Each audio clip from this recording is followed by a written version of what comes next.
Muy buenas tardes, mi nombre es Esmeralda Cruz. Sean todos bienvenidos al Salón Rosa María Brito. En breve comenzaremos con el conversatorio La lectura como un viaje, el cual tendrá una duración de 50 minutos, de 3 de la tarde a 3:50 de la tarde. Pónganse cómodos y recuerden que los micrófonos y los mensajes solo se habilitarán por parte del equipo técnico cuando sea necesario. Esta conferencia también se transmite simultáneamente en YouTube. Se les recuerda que las preguntas serán habilitadas al final de la conferencia y se realizarán a través del recuadro de preguntas y respuestas. A continuación, sin más, cedo las palabras al moderador y que disfruten de la actividad. Buenas tardes a todos. Les habla Daniel Domínguez. Soy el director nacional de las artes del Ministerio de Cultura de Panamá. Para mí, pues, es un verdadero placer estar con estas personalidades de las letras, que son, pues, Piedad Boniat de Colombia, Benito Taibo de México y Héctor Collado de Panamá. Los tres en distintas ocasiones y momentos han participado en la Feria Internacional del Libro de Panamá, por lo tanto son viejos amigos de nuestra feria. Quiero destacar que esta actividad se hace gracias a la buena disposición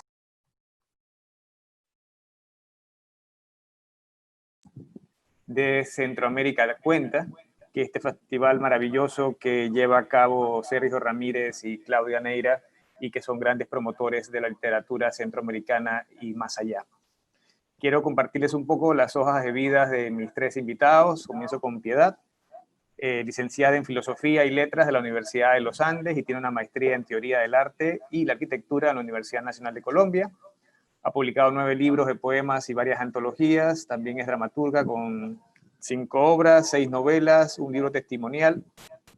Con El hilo de los días ganó el Premio Nacional de Poesía otorgado por el Instituto Colombiano de Cultura en el 94. En el 2011, Explicaciones no pedidas, ganó el Premio Casa de América de Poesía Americana de Madrid. En el 2002, en Aguascalientes, México, ganó el Premio Víctor Sandoval dentro del Encuentro de Poetas del Mundo Latino, pues aporta su poesía a la lengua castellana.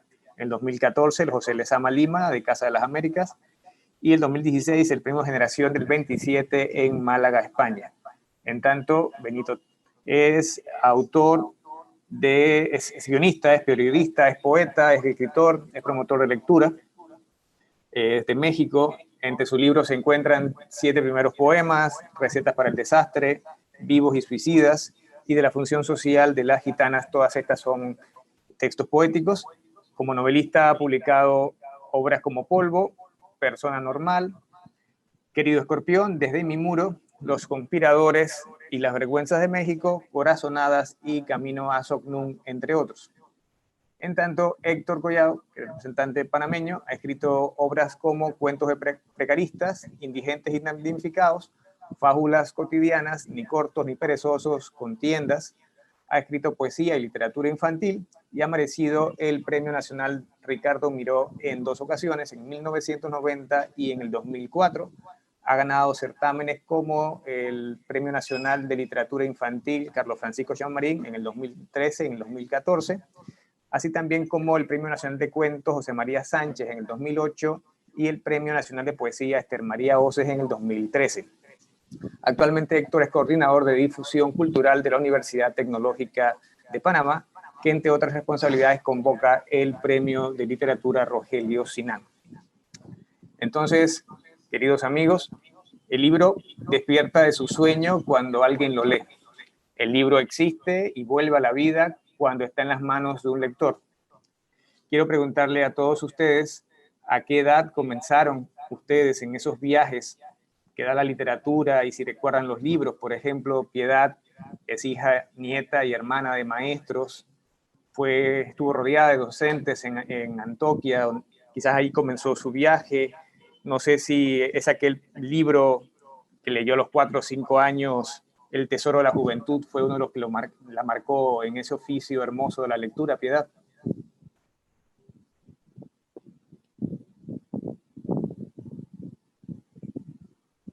Hola, ahora sí. Ok. Bueno, Daniel, te saludo. Saludo a mis compañeros, a Benito y a Héctor, y a todos los que nos estén escuchando hoy. Es un placer poder estar en Panamá, aunque no esté, ¿sí? Y contesto tu pregunta. En verdad, yo me inicié muy niña en la lectura. Mi mamá era maestra, me enseñó a leer rápido y yo era una niña como muy hipersensible siempre.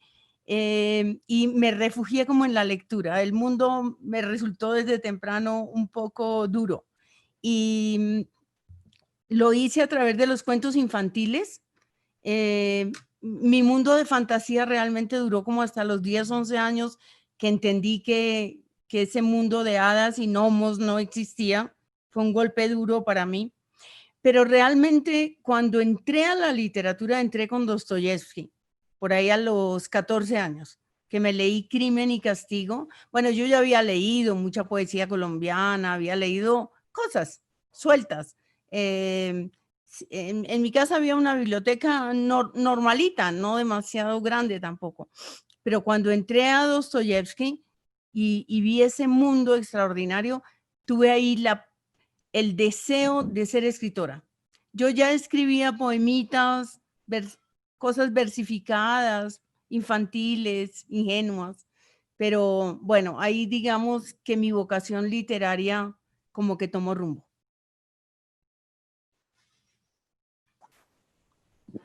Gracias, Piedad. Pues en el caso de Héctor, si tuviéramos una máquina del tiempo, seguramente lo veríamos a los 8 o a los 9 años, visitando la biblioteca de su barrio. Héctor, háblanos un poco de esas visitas a la biblioteca.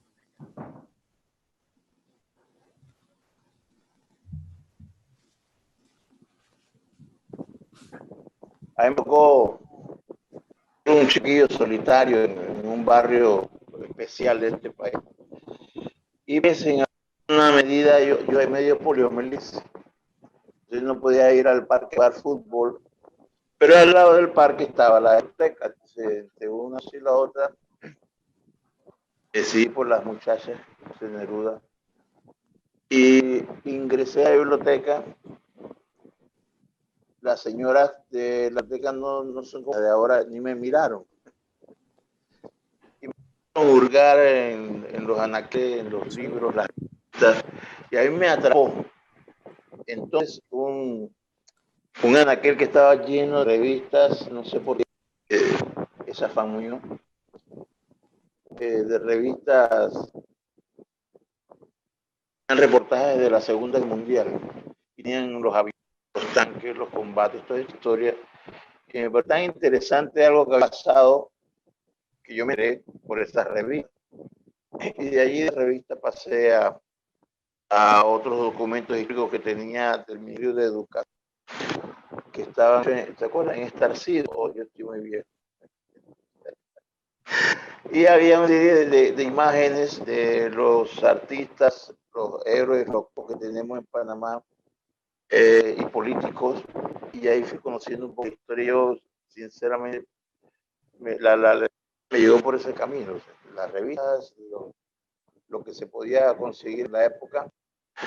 Pero hay una lectura particularmente que me la acercó mi abuela, que es la vida de José, el soñador, y eso creo fue lo que me marcó para seguir leyendo y seguir buscando.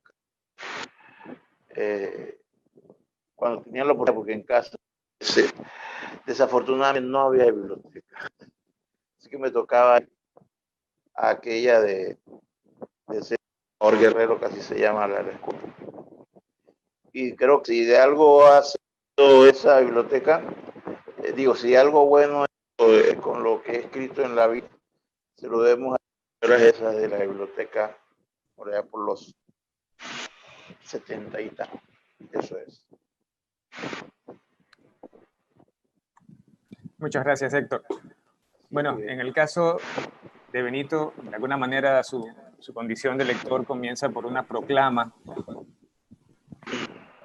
en donde un día comentó Benito a su padre que quería ser lector y su padre pues le manifiesta que eso estaba como difícil para ganarse los dineros cada quincena. Después él regresa y señala que quiere ser escritor y el padre pues le comenta que quizás tampoco tenga mucha fortuna en eso. Qué bueno que en estos casos los padres se equivocan. Lo cierto es que, un poco parecido a lo que le ocurre a Héctor, un buen día Benito cae enfermo, en este caso hepatitis, y queda 2 meses en cama.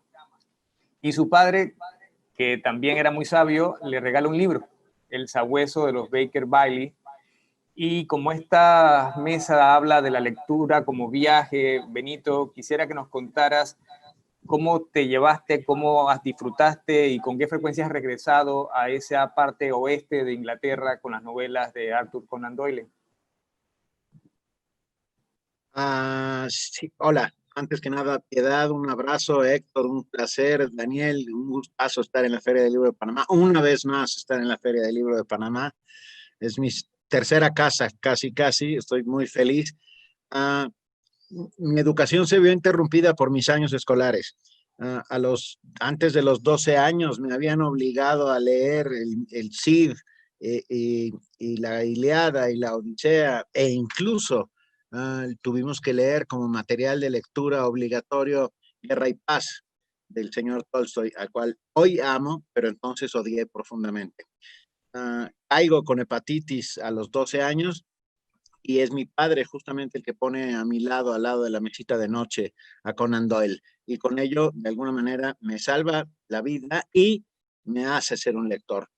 Yo creo que tengo 2 ángeles, bueno, tengo 3 ángeles. El primer ángel guardián que tengo es mi padre, que es el que abre su biblioteca y que me permite leer lo que se me antojara sin ningún atavismo ni ningún temor. Y los otros 2 ángeles se llaman justamente Arthur Conan Doyle y el segundo es Robert Louis Stevenson. Con ellos 2 viví las mejores aventuras de mi infancia y fueron los que me hicieron mirar al mundo de una manera distinta. Y como bien dices, viajar a recónditos lugares de la mano de Stevenson al Caribe y luego a los mares del sur. Y con Holmes lo más profundamente dentro de mi cabeza. Creo que ese es el mejor viaje de todos, el viaje en el que descubres que el método científico, la deducción, con una sola mirada saber que alguien estuvo en las guerras afganas, logra despertar en un joven, en un prejoven, una inquietud inmensa por la posibilidad que tienen los libros para transformarte, para hacerte partícipe de la reencarnación instantánea, para permitirte vivir otras muchas vidas sin necesidad de moverte de tu sillón. Fue así es. El Sabueso de los Baskerville es el primer libro que leo con inmenso placer. Estoy leyendo que mi conexión es inestable, pero bueno, mi vida es inestable, así que no me preocupa particularmente.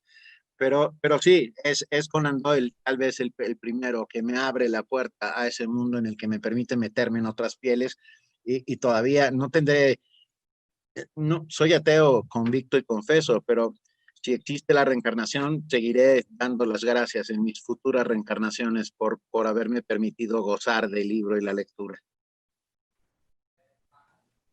Muchas gracias, Benito. Alejo Carpentier escribió en una ocasión: los libros que más influencia tienen sobre un escritor son los que lo han entusiasmado en su adolescencia. Buenos o malos, puede incluso haberlos olvidado. Estos libros han marcado su imaginación, decía Carpentier. Entonces quería preguntarle a los 3 qué libros de adolescencia les marcaron, qué recuerdo tienen de aquel viaje adolescente del lector. Piedad hablaba un poco de Dostoyevsky, no sé si quieres ampliar sobre eso, o también habían otros autores, Piedad. Bueno, tú sabes que el camino del escritor es un largo camino de descubrimientos, ¿no? Yo sí los tengo como muy bien referenciados en mi cabeza. Para mí fue muy importante descubrir a César Vallejo. La poesía de César Vallejo me descubrió que la poesía que yo había estado leyendo toda la vida era una poesía tradicional, que no me interesaba, que yo quería esa ruptura del lenguaje. Lo mismo que Residencia en la Tierra, de Neruda. pero un libro que fue un detonante muy impresionante digamos, en mi vocación de escritora fue En busca del tiempo perdido. El primer tomo, En busca del tiempo perdido. Yo estaba en la universidad, descubrí esa prosa llena de poesía. Yo siempre quise ser novelista. En realidad, yo soy más conocida como poeta, pero también tengo novelas, pero siempre quería ser novelista. Y ahí descubrí que la novela que más me gusta es la que tiene ese tipo de lenguaje, ¿sí? De hecho, entonces, a partir de ahí, pues tengo unos autores que me gustan mucho, como Bohumil Hrabal, como John Banville, ahora Mircea Cartarescu me parece también muy atractivo, todos los que tienen ese componente poético. Y sin embargo, de manera paralela, la literatura norteamericana me marcó muchísimo. El descubrimiento de William Faulkner, un librito que fue muy importante para mí, bueno, todos los de Carson McCullers, pero uno que se llama Reflejos en un ojo dorado, ¿sí?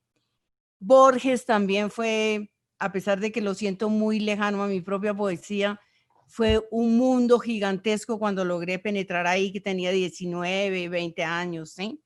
En fin, la lista sería infinita, pero digamos que esos son los nombres como más definitivos.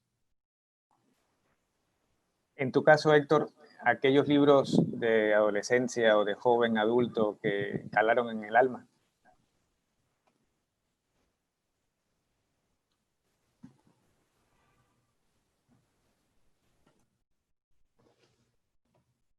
Héctor se fue. Aquí estoy, Piedad. Aquí estoy, Piedad. Esto me ocurrió que ya estaba desde la biblioteca a la ciudad de Panamá hasta hace poco tiempo era un pedacito de ciudad. Y entonces teníamos la oportunidad que había cines en todo el sector hasta donde yo podía irme, y también habían librerías hermosas, pero la palabra contrallada. Que los que hacían la libreta me permitían a mí ojear todo lo que querían. Y a veces llegaban mediodía de la escuela y me iba a las 4 o 5 de la tarde. Era como una oportunidad, de manera aleatoria, tomé un libro de poesía, un libro de cuentos, sin fijarme realmente en quién eran autores, porque era un muchacho. Y a mí me ganó la partida un libro de Samuel Desván, que es un autor panameño. Y mi papá dice, no leas eso, porque eso es muy difícil para ti. El Desván es un libro totalmente existencialista, es una historia de, que no va a hacer el spoiler para que no sigan después por acá.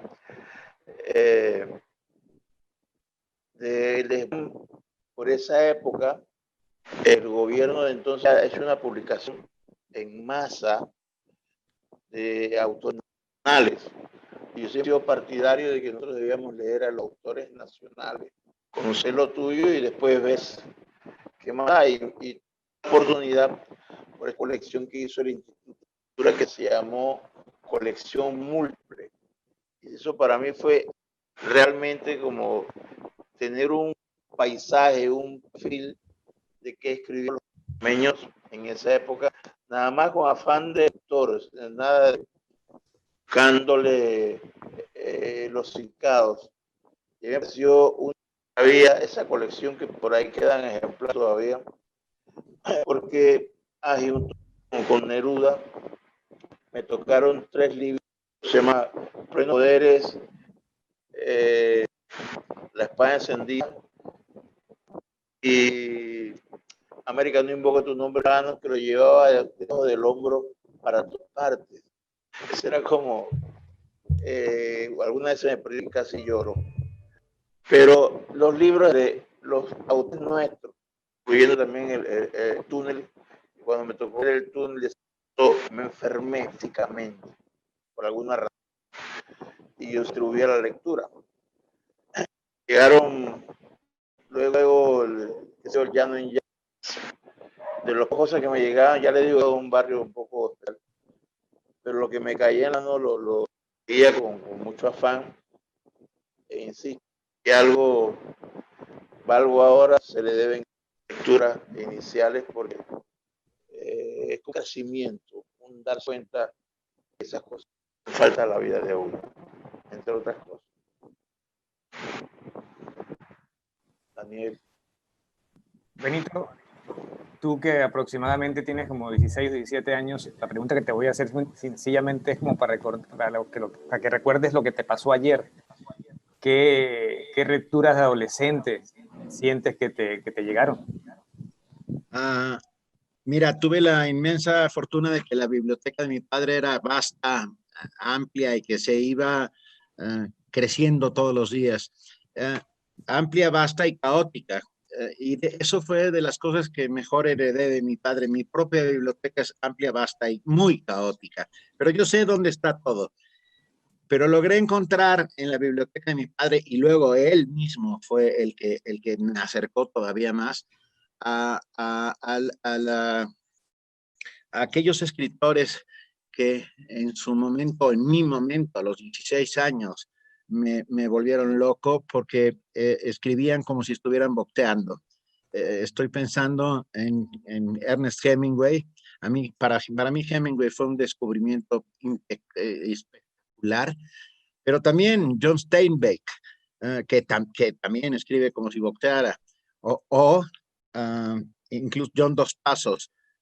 Esa triada que luego me hizo llegar hacia atrás, curiosamente, hasta Scott Fitzgerald, son así como mis enormes descubrimientos. Cuando los leí, la primera sensación es, yo quiero escribir como estos señores, ¿no? Entonces, siempre han mantenido un lugar de privilegio en mi mente y en mi biblioteca, porque creo que hay que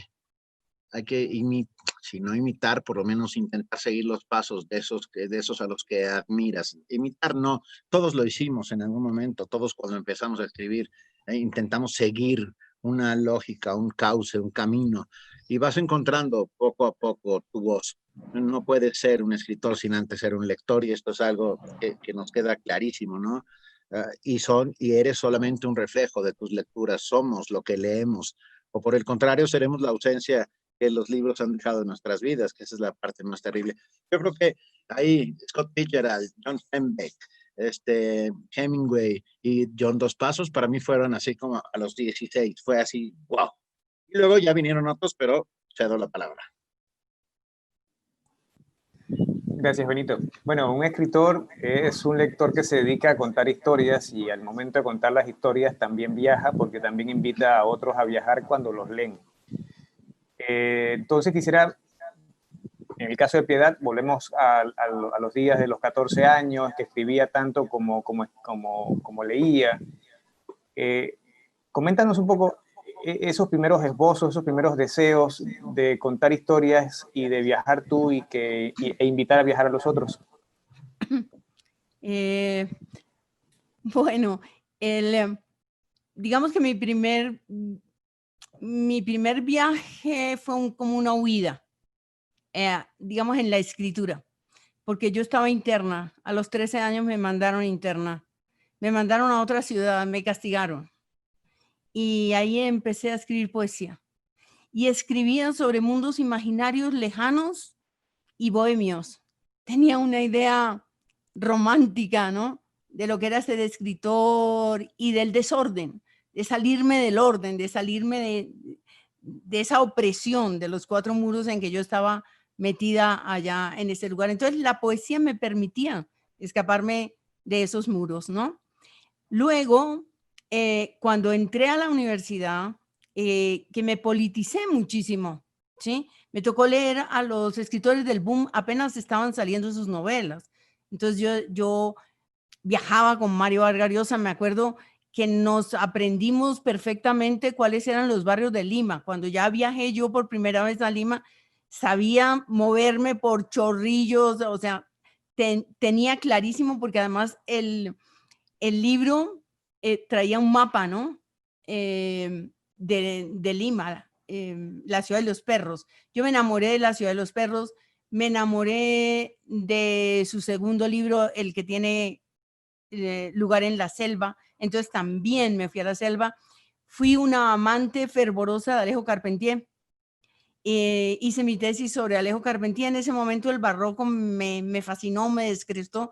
Yo soy muy poco barroca, realmente me he dado cuenta que mi espíritu no es barroco, pero ir a La Habana, imaginarme La Habana, todas esas arquitecturas que aparecen en el mundo de Alejo Carpentier, ¿sí? Y el mundo de la lengua también, porque ese es otro viaje, ¿no? Ya. Pero también iba a donde Rulfo, iba, digamos, a ese mundo tremendamente duro del campesino mexicano. Bueno, América Latina fue, digamos, el territorio inicial donde yo me politicé, ¿sí? Y donde quise hacer también literatura política y comencé con la poesía haciendo ese tipo de cosas. Empecé a trabajar en teatro. Éramos un montón de gente que estaba convencida de que íbamos a cambiar el mundo a través de la literatura, ¿sí? Y me demoré mucho en llegar a la novela. Me demoré 6 libros de poesía antes de llegar a la novela. Pero esa novela primera yo la había intentado escribir cuando tenía 28 años. Y me había dado cuenta de que yo no podía con el paquete, como dijo García Márquez, ¿no? Dijo Mario Vargas Llosa de García Márquez, que empezó a escribir Cien años de soledad y no pudo. Y le fueron saliendo cuentos, novelas, etcétera, hasta llegar a lo que quería. Bueno, yo escribí una novela que estaba resultando muy patética a los 28 años, pero esa historia perseveró en mí hasta que tenía 40 y pico. Y a los 40 y pico me lancé al territorio de la novela, ¿no? Y empecé mis viajes, que son, bueno, en mi poesía son viajes interiores, por supuesto, como es siempre la poesía, ¿no? Y en la novela, digamos que donde me gusta entrar y mirar es en el mundo de las clases medias y de las clases medias ilustradas. Y la universidad es un territorio que me interesa mucho. Me interesa mucho porque yo pasé 30 y pico de años en la universidad y es un mundo que puede ser un refugio, puede ser un lugar de relativa libertad, ¿sí? Dentro de este mundo turbulento y violento que es, por ejemplo, Colombia. La universidad es algo donde uno se siente, digamos, a salvo un poco, y sin embargo también es un terreno o es un mundo que lo puede aplastar a uno. Y yo vi mucha mediocridad en la universidad también, y muchas vidas estancadas, y muchas promesas extraordinarias que luego se las comió, digamos, como la inercia de la propia universidad. Entonces, digamos que esos son los mundos de mi escritura, podríamos decir. Y claro, podría decir muchas otras cosas. La familia es un tema siempre inquietante, ¿sí? Y tanto en la poesía como en la novela me interesa. Y hay otro viaje muy importante, Daniel, y me extiendo un poquitico, que es el viaje a la infancia. Porque yo salí de mi pueblo a los 7 años y no volví, sino cuando tenía 40 y pico, que me mandó una revista. Pero ese mundo perseveró en mí con todo lo hermoso que tenía y todo lo tenebroso que también tenía. Y entonces en mi poesía yo empecé a viajar a esa infancia, y todavía yo siempre digo, ya no más la infancia, no más la infancia. Y la infancia vuelve a mí y me agarra otra vez. Ahora en la pandemia recordé que yo era una niña enferma y el papel de la enfermedad en mi vida, así como Benito, ¿no? Porque yo tuve una úlcera gástrica a los 14 años y he sufrido dolores abdominales durante toda la vida. Entonces la enfermedad lo modifica uno, ¿sí? Y bueno, eso es lo que te podría decir para que oigamos a los otros, porque me estoy extendiendo innecesariamente. Héctor, pues tú formalmente comienzas a escribir a los 20 años y cuando dices 20 años por lo general lo dices entre comillas. ¿Qué viajes llevabas a cabo tú como escritor a esos 20 años y a qué viajes invitabas a los que podían leerte? Formalmente, por 20 años. Creo como punto de partida, porque fue la primera vez que hice texto que me pareció lo completo. De pronto no, porque entonces sí. Me gusta lo que hizo, la de contar el tiempo en libros, 6 libros de Moré. No sé, a mí tiene que ver con lo que uno lee, como dice Taibo, y eso que te forma realmente. Y esto, todo lo que tiene que ver conmigo tiene que ver con el lugar de origen, esa infancia de la que habla Piedad. Yo demoré mucho tiempo antes de llegar a escribir cuentos, pero porque los compañeros de los grupos literarios que nos vincularon me decían que eso era muy difícil. Escribí un cuento, después una serie, y descubrí realmente uno hace un todo, cuenta la acción de los personajes, pero sin renunciar a la poesía. Y lo consideré como parte de un todo, o sea, cuento, poesía, el género que de ser un texto poético, y perdí el resquemor de escribir, de decir lo que tenía que decir, pero sobre todo cuando había algún tipo de situación que obligaba a hacer algún gesto de protesta. Y de alguna manera surgió un libro que se llama Cuentos de Precarismo Indigente, damnificados, que evidentemente tiene que ver con la invasión del año 89. Y mi idea de que no se viera ese hecho histórico por cómo lo estaba manejando la historia. Yo le he dicho que la literatura rescata cosas que el oficial quisiera obviar. Y un poco con eso llegué a y me he mantenido ya. Yo soy muy lúdico, me gusta jugar con el lenguaje, jugar con las palabras. Y tiene los que me han, se me ha ocurrido anteriormente, a iniciativas que permiten la publicación del libro, me deja hacer poemas niños, entre otras cosas, pues. Pero básicamente, gracias. Gracias, Héctor. Benito, entonces, en esos primeros viajes que tú mismo creabas con tu imaginación e invitabas a otros a leer tu imaginación, ¿qué recuerdas? Recuerdo mucho, primero déjame decirle a Piedad que yo también era de los del grupo de los que queríamos cambiar al mundo, sin lugar a dudas. Y en mi descargo diré que si no pudimos hacerlo, por lo menos el mundo no me ha podido cambiar a mí. Y por lo tanto decreto un empate y me siento bastante tranquilo con ello.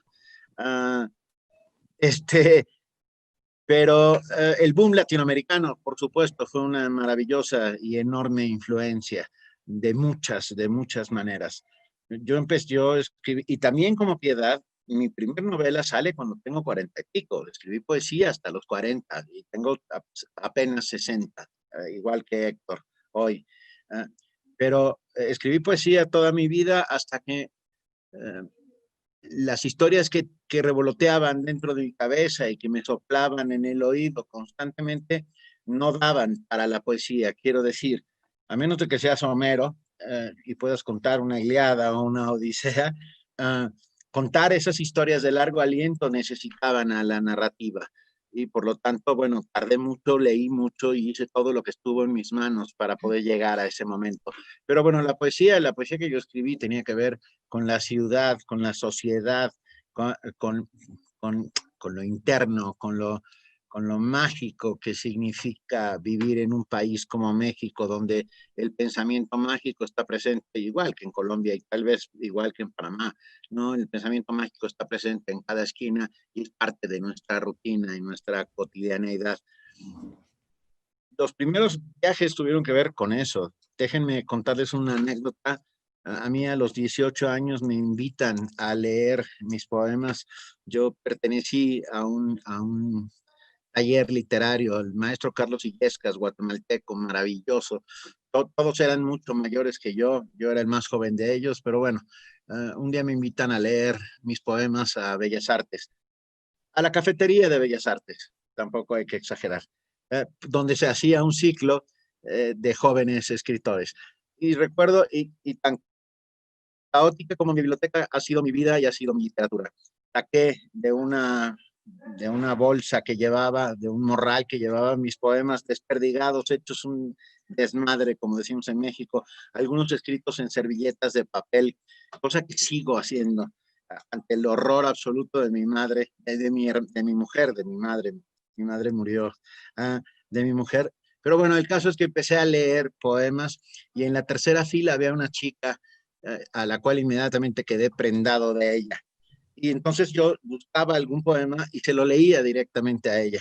Hasta que de repente en medio de todos esos papeles, por encima vi uno que dije, este va a ser bueno, este va a ser el bueno. Porque hay que decir que la poesía sirve para muchas cosas, pero sobre todo sirve para ligar. Entonces le leí el poema y ella se quedó helada. No voy a hacer el cuento muy largo. Después fuimos novios. Y lo que quiero confesar es que el poema no era mío, era un poema de Jaime Sabines que yo había escrito en esa servilleta. Ah, se lo conté un día a Jaime Sabines y me dijo, Taibo, eres un cabrón. Y luego me dijo, me tienes que presentar a tu novia.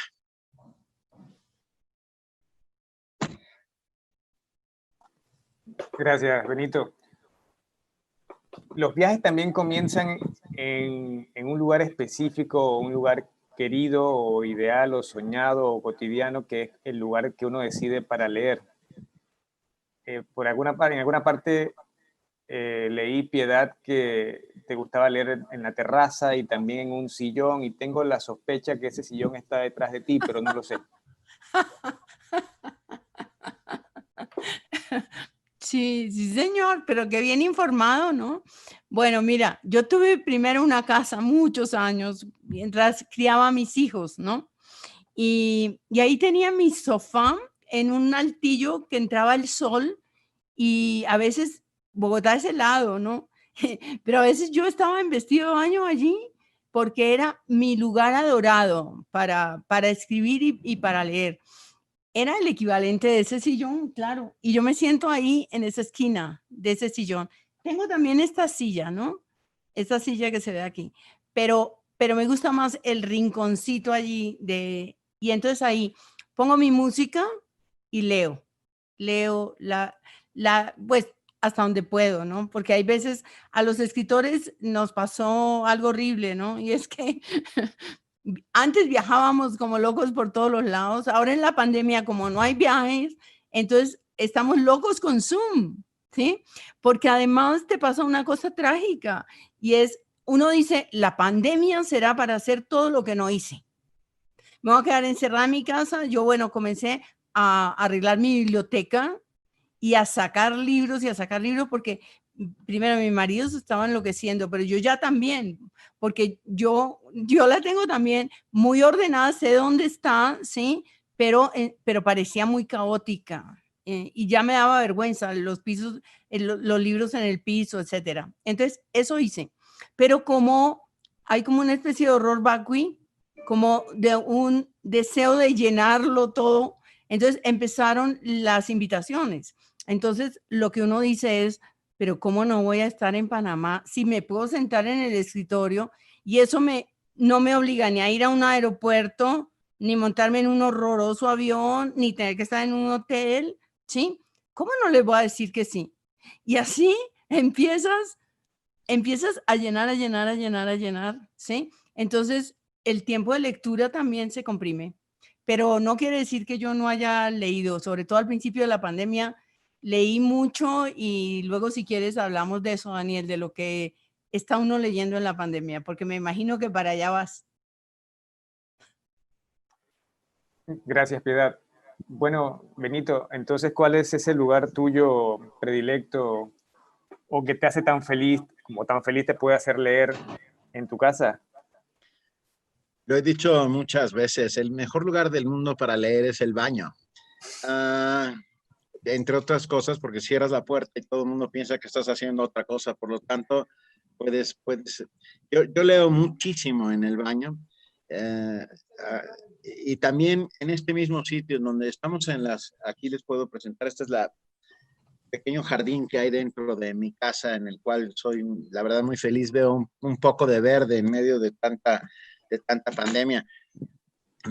Hablando de pandemia, sí, yo también pensé releer a Proust en la pandemia y releer aquellas cosas que no había podido disfrutar tanto como podría ahora con el tiempo que tenemos, pero resultó que este apocalipsis nos armó con geles antibacteriales, escobas, y entonces no me da tiempo de leer a Proust mientras estoy barriendo las escaleras y haciendo la comida.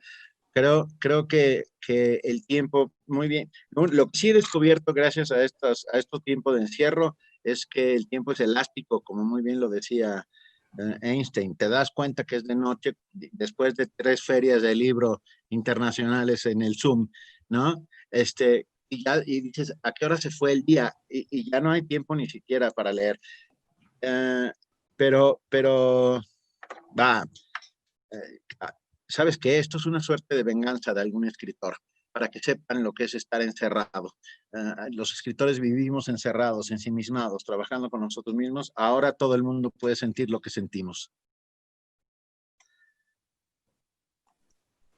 Y en tu caso, Héctor, ¿cuál es ese lugar especial o soñado que te encanta usar o que te gustaría usar para leer?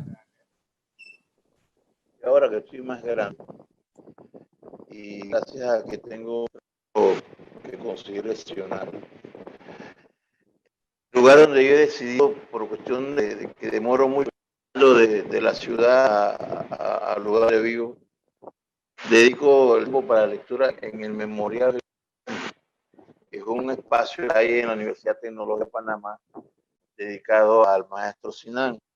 Y entonces, entre una cosa y la otra, tomo un libro de los del Memorial que tengo yo, y ahí leo más que nada por las novedades. No hay mucha gente escribiendo, sobre todo cuentos, por cortesía de Haram Levy, vale decirlo. Y hay que adelantarla y me toca leer porque trato de llevar taller literario de que escriben cuentos y decirle qué leer o cómo leer. Entonces, poco más que nada por ímpetu docente que por el hambre de leer, me informo lo que hay y vuelvo cuando me siento un poco incómodo como decía el propio, a leer unas páginas de Don Quijote o algunas páginas de la Ilíada, unos versículos de la Biblia para sentir que está en calidad de lectura. Es lo que hago y de verdad uso el espacio entre las 4 y las 6 de la tarde para leer algo que se baje el tráfico horroroso de Panamá hacia el oeste. Pues eso básicamente.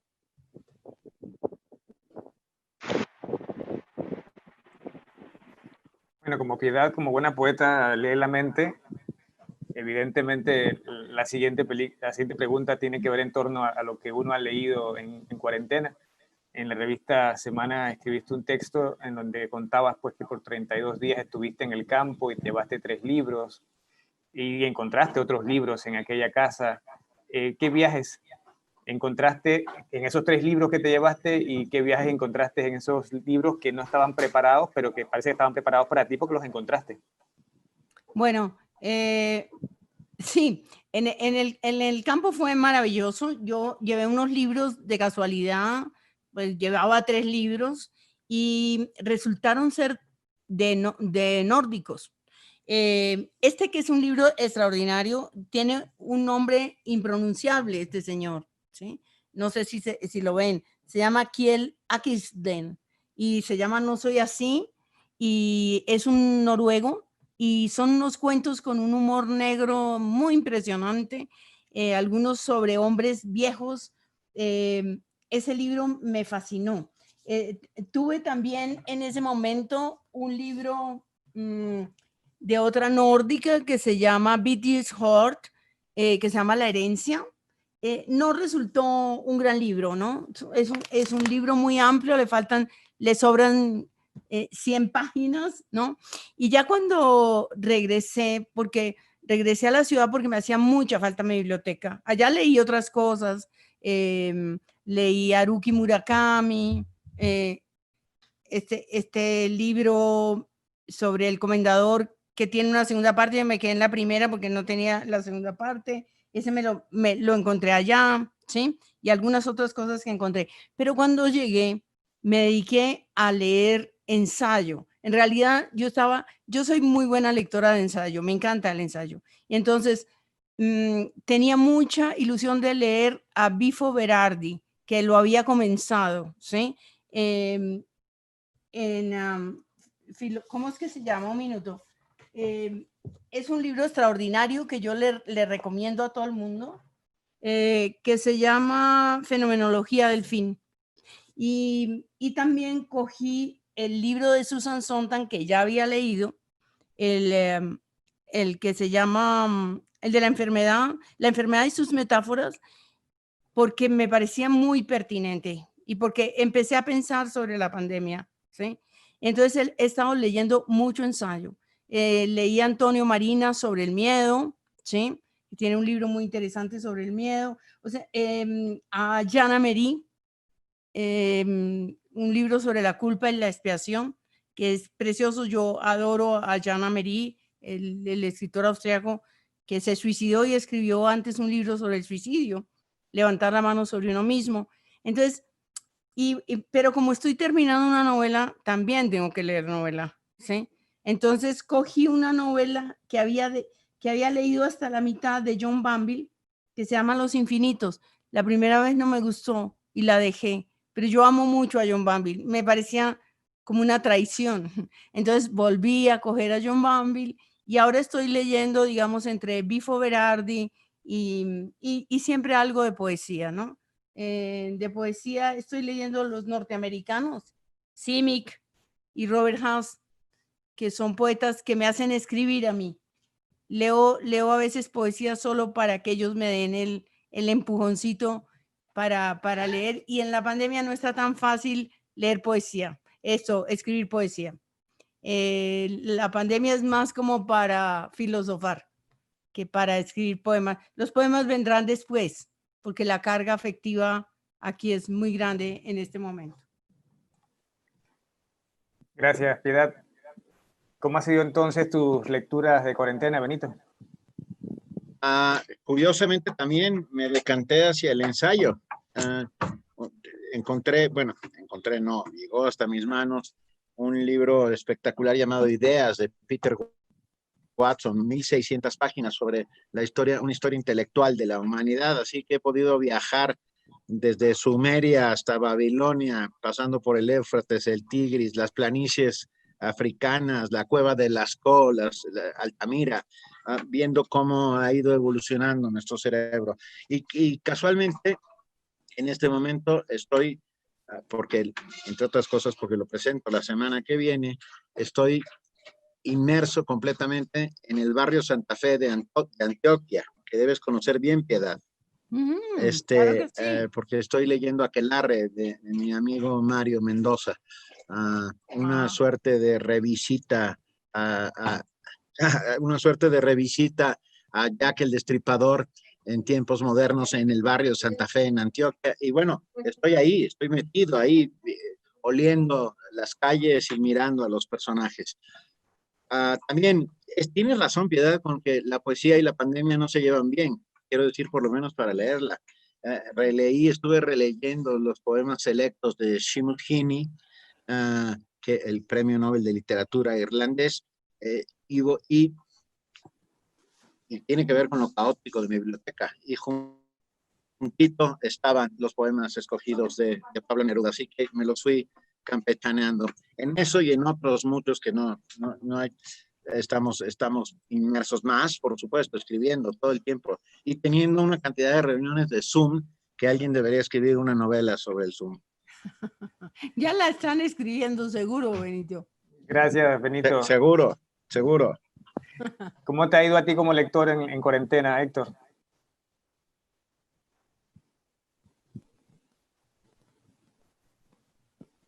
¿Estás? ¿Héctor?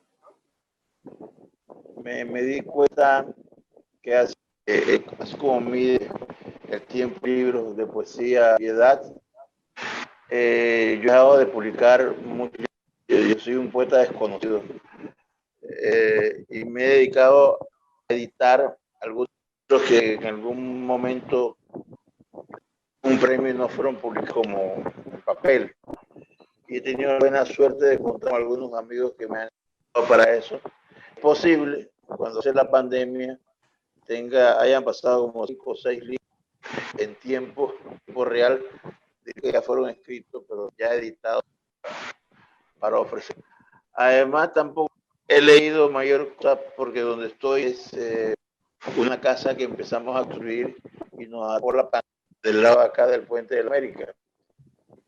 Y nos hemos pasado más que construyendo la casa, más que qué buena lectura de cada día, pues, este bloque, hacer mezcla, qué sé yo.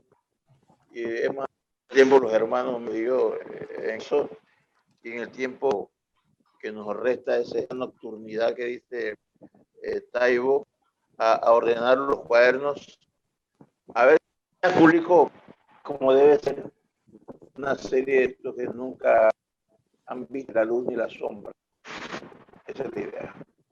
Bueno, el tiempo ha estado sobre nosotros y, bueno, el tiempo generalmente gana.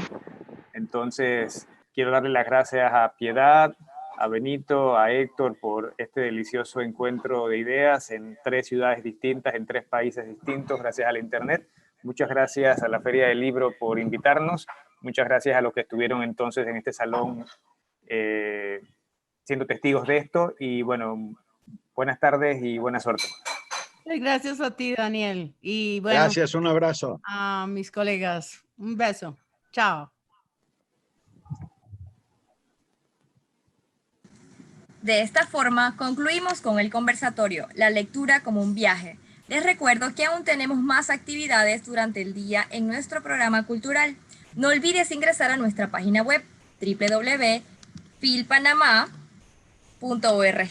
Que tengan buenas tardes.